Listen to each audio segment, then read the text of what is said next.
Most people think the fire is the whole story. It is not. The worst part starts earlier, inside a prison cell, where a teenage girl sat in chains while grown men tried to turn her into proof that she had lied about everything. That girl was Joan of Arc. She was about 19 years old. She could not read or write. She came from Domremy, a village family with no royal blood and no big name. Still, by the winter of 1430 to 1431, she had become one of the most dangerous people in Europe. That sounds strange at first, right? A girl in prison, more dangerous than nobles with armies? That is exactly why this story matters. If you want to understand her final days, you have to start with one hard truth. Joan scared the English side because she had changed what people believed. War is never just swords and walls. It is also hope, fear, public mood, and the feeling that one side is chosen to win. Before Joan showed up, France looked beaten down. The 100 Years' War had dragged on for almost a century. The English and their Burgundian allies held large parts of northern France. The Dauphin Charles still had not been crowned at Reims. In that time, that gap was huge. A king needed more than the right bloodline. He needed the holy ceremony. He needed public recognition. He needed people to believe heaven stood behind his claim.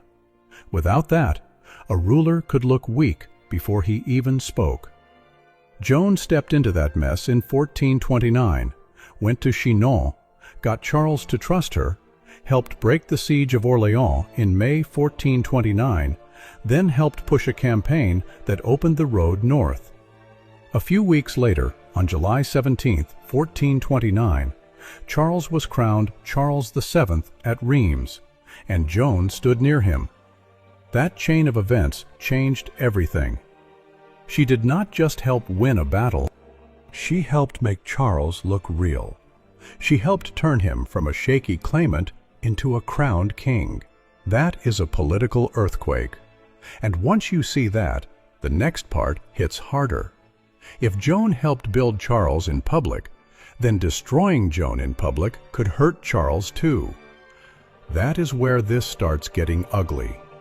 Her capture happened on May 23, 1430, outside Compiègne. Joan led a sortie against Burgundian forces. During the retreat, she stayed with the rear guard while others crossed the Oise River. That detail matters. She did not rush out first. She stayed back, got unhorsed, could not remount, and was taken alive. With her were her brother Pierre and Jean d'Aulon. News reached Paris by May 25th. The next day, the theology faculty of the University of Paris, which backed the English cause, asked that she be turned over for judgment. Look at that speed. Nobody treated her like a normal prisoner of war. The reaction was instant, because everybody involved knew what she represented. She was not just a captured fighter. She was the woman whose victories had made French recovery feel possible. If they could brand her a fraud, they could go after the meaning of Charles's coronation too. That was the prize. Then came the money. Joan was sold to the English side for 10,000 francs. That was a huge amount. Nobody pays that kind of price for an ordinary captive. They were buying a chance to destroy a symbol. They were buying a public victory that could reach far beyond one prison wall. The bishop who pushed hardest to take charge of the case was Pierre Cauchon, Bishop of Beauvais. He said he had jurisdiction because Joan had been captured in his diocese. On paper, that sounds neat and legal. In real life, it handed the case to a man tied to the Anglo-Burgundian alliance and linked to the English government in France. So from the start, this was dressed up as church law while serving wartime politics. By January 3, 1431, the formal process began in English-held Rouen, the administrative center of occupied Normandy. That location tells you plenty. If this was supposed to be a clean church case, why stage it in the enemy's power center? because power was the point. The forms of religion mattered, though the control behind them mattered more. Joan was held in the castle of Bouvroy under English supervision, including the Earl of Warwick. This is where many quick retellings leave out the part that makes the whole story harder to hear. She was not kept in a normal church prison with women around her. She was held in a military prison under male guards. Later witnesses said English soldiers watched her all the time. Some accounts placed guards outside the room and inside it. Joan herself complained about the danger. That was no small complaint. It was about being trapped around men who held total power over her body. Later testimony said that a great English lord tried to rape her. Stop there for a second, because that changes how you hear the clothing issue. A lot of people hear one line about Joan and think, wait, she died because of clothes? That sounds absurd. Inside that prison, it was not absurd at all. Male clothes could be tied together tightly and made much harder to rip away. A dress gave her much less protection. So when Joan insisted on wearing male clothing, she saw it as safety. Her judges saw it as disobedience. That clash became one of the biggest parts of the case. Later witnesses said her women's clothes were taken away at one point, leaving only the male outfit she had already been told not to wear. That matters a lot, because it means the prison may have helped create the very act the court later used to kill her. So this was never just about theology. It was also about control, fear, and a body trapped among hostile men. Then the questioning began, and the imbalance was brutal from the first day. The public interrogations opened on February 21, 1431. Joan was brought before Bishop Cauchon and a major session that included around 42 clerics, with many assessors involved across the wider process. She stood there alone. No advocate defended her. No one in that room was working for her interest. She was 19, sick from imprisonment, exhausted, and facing men trained to use technical church language like a weapon. Yet the strange part is this: she did not sound crushed. She sounded sharp. The record of the trial survives in rare detail, which is one reason this case still hits so hard. We can follow the sessions from February 21st through the prison examinations in March, through the formal articles, the threat of torture, the abjuration, the relapse proceedings, and then May 30th, named in the record as the last day of this trial. What did the judges keep pushing on? The same areas over and over: her visions, her obedience, her clothing. Did Saint Michael, Saint Catherine, and Saint Margaret really appear to her? Had she put those revelations above the church? Had she sinned by dressing and acting like a man? Those were not simple questions. They were traps built to close from either side. The best example is the question about God's grace. They asked whether she knew she was in God's grace. That sounds simple until you hear the setup. If she said yes, they could call her arrogant. If she said no, they could say even she doubted her visions. Joan answered with a line that still stands out centuries later. "If I am not, may God put me there, and if I am, may God so keep me." In one sentence, she slipped past both dangers. A room full of educated churchmen had set the trap, and this village girl walked around it. That answer tells you a lot about the rest of the trial. The court was not just gathering facts. It was trying to make Joan help build the case against herself. They kept pressing her to submit to the church militant, which in practice meant the very judges sitting in front of her. Joan answered carefully. She made a distinction between the church in a higher sense and this local tribunal that was clearly hostile to her. She also tried to appeal to the Pope. That went nowhere. She was denied outside recourse that might have made the process less controlled. Then the charges were tightened. Early allegations grew into more than 70 accusations. After that, those accusations were reduced to 12 formal articles. That did not make the process fair. It made the case easier to aim. It gave the court a cleaner weapon. Even within the wider group around the case, there were signs of discomfort. Later accounts suggest that not everybody involved felt at ease with the way the trial was being driven. Some observers later criticized the procedure and the pressure coming from the English side. That matters because the strongest political trials rarely look openly political.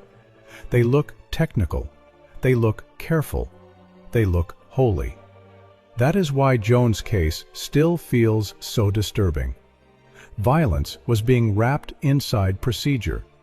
By April 18, 1431, prison and interrogation had started wearing Joan down physically too. She became seriously ill and feared she might die. She asked for confession, communion, and burial in consecrated ground. That cuts through the later legend and brings the real image back into focus. Forget the famous paintings for a minute. This was a sick teenager in chains, wondering if she would die before the trial even reached its public end. Then came another turning point. On May 9th, the tribunal threatened torture. By then, months of pressure had already piled up on her. Here, many people expect a break. The strange thing is that Joan answered with the same hard edge she had shown earlier. She said that even if they tortured her, she would not say anything different, and if pain forced words from her, she would later say they had been wrung from her. That reply is wild when you really sit with it. She was telling them that breaking her body would still not give them a trustworthy confession. The assessors then voted 10-3 against torture because they decided it would be useless. Think about that. A hostile panel concluded that this prisoner would be too difficult to break in a useful way. So direct pain did not solve the court's problem. That meant the pressure had to move somewhere else. It moved into public fear. On May 23, 1431, Joan was told that theologians from the University of Paris had reviewed her case and ruled against her. Her voices were branded deceptive. Her use of male dress was branded sinful. Her refusal to yield to the tribunal was branded heretical stubbornness. Then came the threat in plain terms. If she did not submit, she would be handed over to secular authorities and burned. One day later, on May 24th, she was taken to the cemetery of Saint-Ouen. This was the first time in around 4 months that she had been brought out of prison. Think about that moment. Months inside a cell. Illness, isolation, constant questioning. Then suddenly she is outside, before a public sermon, with the threat of death standing right in front of her. This was the breaking point. Joan signed or marked an abjuration. The exact text is debated, though the outcome is clear. Her death sentence was suspended. She was condemned instead to perpetual imprisonment. She was also ordered to put on women's clothing. For the English side, that looked like a massive win. They could now say the maid herself had admitted error. They could claim the great symbol of French hope had folded under judgment. But the story did not stop there. In fact, this is where it turns even darker. Within a few days, Joan was found again in male clothing. Under church law, that was devastating. The first offender had some room. A relapsed heretic had much less. So the court suddenly had the thing it needed to turn a suspended death into a final one. The big question is obvious. Why did she put the clothing back on? Later rehabilitation testimony gave a grim answer. Guards took away the dress and left only male garments. At the same time, one powerful Englishman attempted sexual violence against her. In that version, Joan did not casually choose relapse. She was cornered into the exact act the tribunal needed. Joan also said that her voices reproached her for denying the truth to save her life. Those two things can sit together: fear in the cell, guilt in the soul. Either way, the result was deadly. On May 28th, the judges questioned her again in prison. She said she had resumed male clothing because it was necessary among men, and because her voices had rebuked her. On May 29th, the judges and 39 assessors agreed unanimously that she should be handed over to the secular arm. Church courts did not execute people directly, and that legal wording sounds tidy from a distance. Everybody there knew what it meant: fire, public death, no real chance of escape. Then came May 30th, 1431. The morning began with one strange mercy. Joan was allowed to receive the sacraments, something described as extraordinary for a relapsed heretic. Even at the end, some sign of unease seems to have lingered around the case. After that, she was led to the Place du Vieux Marché in Rouen, the old marketplace, where a crowd had gathered. This execution was designed to be seen. It was punishment, yes, though it was also theater. The English wanted witnesses. They wanted a warning burned into public memory. Yet Joan still refused to confirm the identity the court had tried to force on her. She insisted to the end that her voices came from God and had not deceived her. The final details stayed with people for a reason. Joan asked for a cross. One English soldier, moved by pity, made a small wooden cross and gave it to her. A larger crucifix was brought from a nearby church so she could see it. Witnesses later recalled her crying the name of Jesus again and again as the flames rose. Several onlookers were shaken. Some men involved in the process reportedly broke down. The executioner himself later feared damnation because he believed he had burned a holy woman. That reaction matters. The whole event had been built to prove corruption. For many who watched it, the opposite happened. Instead of seeing a fraud exposed, they felt they had watched a true believer die. The authorities could sense that risk, and what they did next shows it. Joan's remains were burned again, and then again, to stop relics from being collected. After that, her ashes were thrown into the Seine. No grave, no shrine, no bones, no fragments people could gather around. It was an attempt to erase her in the most literal way possible. That still failed. Memory does not always need a body. Once a death becomes public enough, people carry it themselves. Instead of ending Joan's influence, Rouen hardened it, and history did not leave the judgment alone. After Rouen returned to French control in 1449, the process of re-examining the case began.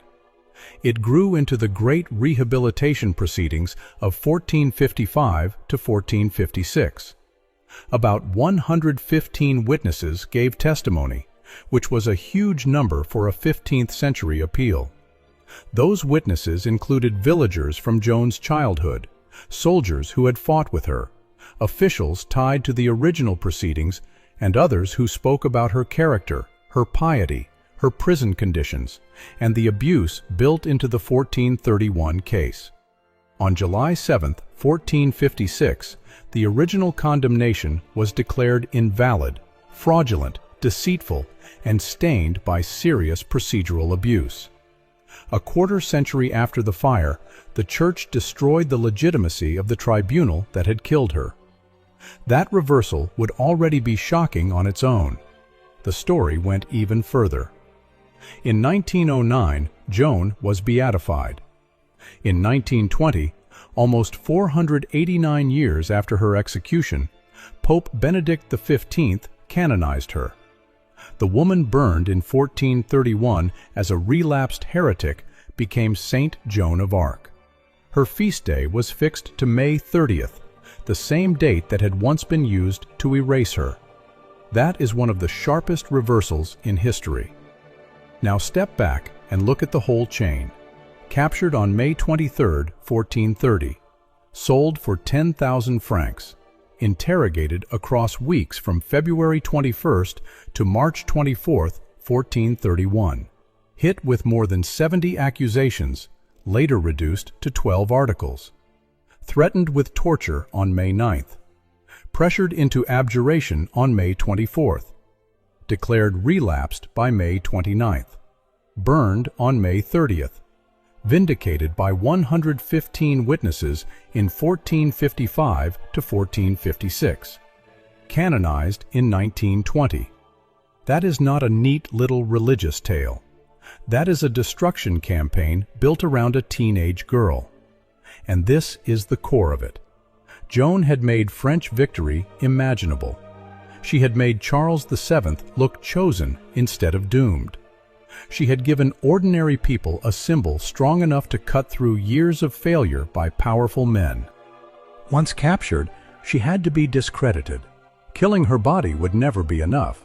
Her meaning had to be attacked too. That is why the trial went after her voices, her obedience, her clothing, and even the way she spoke about grace. The goal was bigger than proving one error. The goal was to make her whole public life look fake after the fact, turn the victories into lies, turn the coronation into contamination, turn a national symbol into a warning. Yet the trial failed in the deepest way a political trial can fail. It got the execution, though it lost the memory. It produced the fire, though it could not control the meaning of that fire. The court tried to stamp Joan as a fraud. Many who saw her die carried away the image of a young woman calling on Jesus as she burned. That is why her final days in prison matter as much as the stake in Rouen. The execution did not begin with the flames. It began in the cell. It moved through the guards. It tightened through the questioning. It sharpened around the clothing trap. It closed around her at Saint-Ouen. By the time the wood was lit, the machine had already been working on her for months. And that is the part people